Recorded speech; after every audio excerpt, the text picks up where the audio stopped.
প্রচন্ড বৃষ্টি, প্রচন্ড বৃষ্টি। ঢাকা চিটাগং হাইওয়ের মধ্যে এখন বলতে গেলে মনে হচ্ছে যে মুষলধারে বৃষ্টি হচ্ছে প্রায় আধা ঘন্টা ধরে। আর এই আধা ঘন্টা মুষলধারে বৃষ্টির মধ্যে চালাচ্ছি, কিছু দেখা যাচ্ছে না। ভাইজোর যদি অফ করতেছি তাহলে সব সব অন্ধকার, সাথে খোলা রাখলে তো চোখ মনে হচ্ছে তো চোখে এক একটা বরফের গোলা এটা পড়তেছে। আর এই যে সাইড দিয়ে যখন যাচ্ছি ট্রাক মার্কের, তখন এটা তো দেখতে পাচ্ছি কি একটা অবস্থা।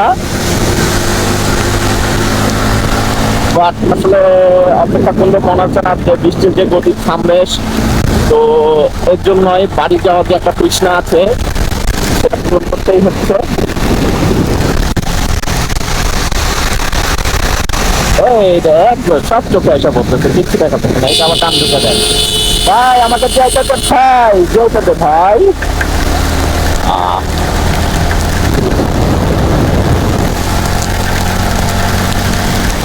একটু গাছপালা দিয়ে গেলে যদি ভালো হইতো তাও হইতো, কিন্তু গাছপালাতে মনে পানির ফোটাটা আরো বেশি করে। চোখে মুখে অন্ধকার দেখা, মনে হচ্ছে যে অন্ধকারটা আরো দ্রুত নিয়ে আসছে। এখন 6টা 6টা 10 বাজে। ও মাই গড, কিচ্ছু দেখতেছি না।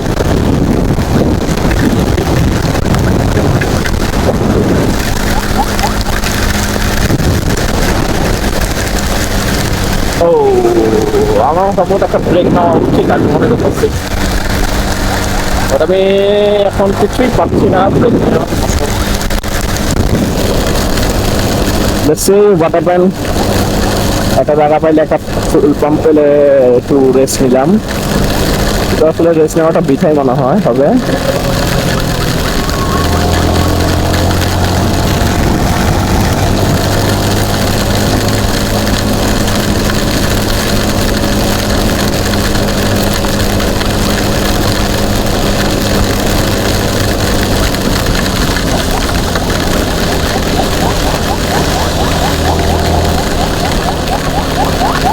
লালবাতি হলুদ বালি দেখে আমাকে গাড়ির অবস্থান নির্ধারণ করতে হচ্ছে। এছাড়া মোটামুটি যে বৃষ্টি এটার মধ্যে তেমন কিছু দেখা যাচ্ছে না।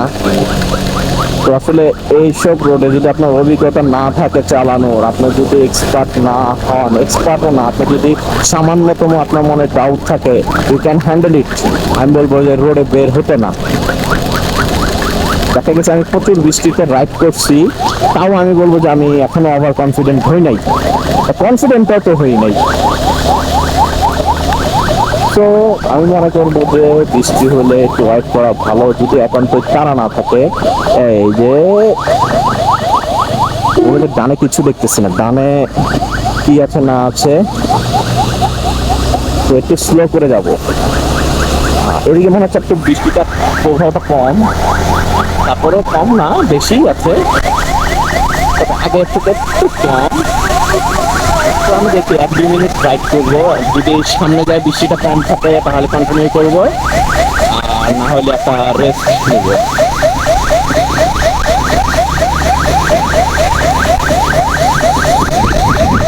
হ্যাঁ, এদিকে একটু বৃষ্টিটা কম লাগতেছে, দেখছি।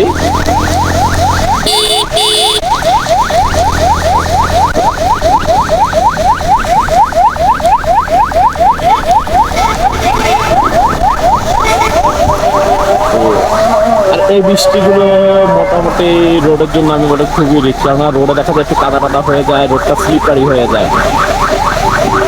তো ইমার্জেন্সি ব্রেকিং করতে গেলে একটা রিস্ক থেকে যায়, গাড়ি কন্ট্রোল না হওয়ার। তো এমন স্পিডেই রাইড করা বেটার, যে স্পিড আপনি কন্ট্রোল করতে পারবেন। আদারওয়াইজ আমি বলবো যে রাইড না করা বেটার হবে।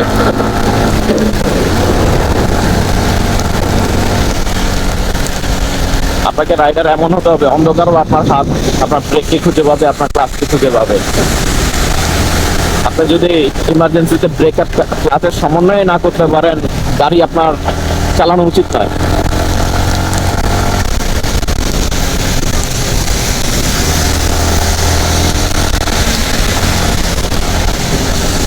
এদিকে খুব কম আছে বৃষ্টি, ভিজিবিলিটি যেহেতু বাড়ছে, তো গাড়ি চালানো মজা। আর ভিজিবিলিটি না থাকাটা হলো রিস্ক। কই যাচ্ছেন, কোন দিকে যাচ্ছেন, কিছু আসতেছে কিনা যখন আপনি দেখবেন না, তখন বলতে গেলে অন্ধকারে পিঠ ছড়ার মতো বাইক থাকলে রাখলাম, নাহলে মাইরা দিয়ে উড়ে দিলাম, এই অবস্থা আর কি। একটু আগে যে অবস্থাটা আমার হলো, জাস্ট টেল লাইট দেখে গাড়ি চালাচ্ছিলাম, অবস্থান নির্ধারণ করতেছিলাম কোন গাড়ি কতটুকু হতে পারে, কোনটা কি গাড়ি।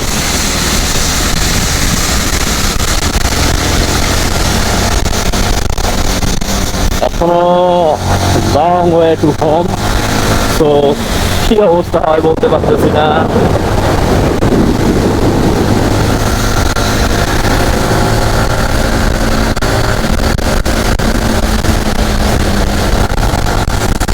এদিকে আবার কিছু নাই, বৃষ্টির সাথে ধুলা বালু চোখে চলে আসে, এই একটা বড় সমস্যা। আমাদের যে রাস্তার সাইডে প্রপারলি পাকা করে না, খালি জায়গাতে বাসে থাকে, ঠিকভাবে বাসে থাকে না, মানুষ হাঁটা চলাচল করার কারণে তো প্রচুর ধুলো হয়। অন্যান্য দেশে দেখা যাচ্ছে এরকম হাইওয়ে সাইডেও বেশ কয়েক ফিট এরিয়া পাকা করে রাখা হয় হাঁটা চলাচলের জন্য, প্লাস এই কারণে ওখানে কোনো ধরনের ধুলাবালি সহজে জমে না। আমাদের দেশে এই সুবিধাটা নাই, যার জন্য ধুলা হয়ে গেল আমাদের এখন।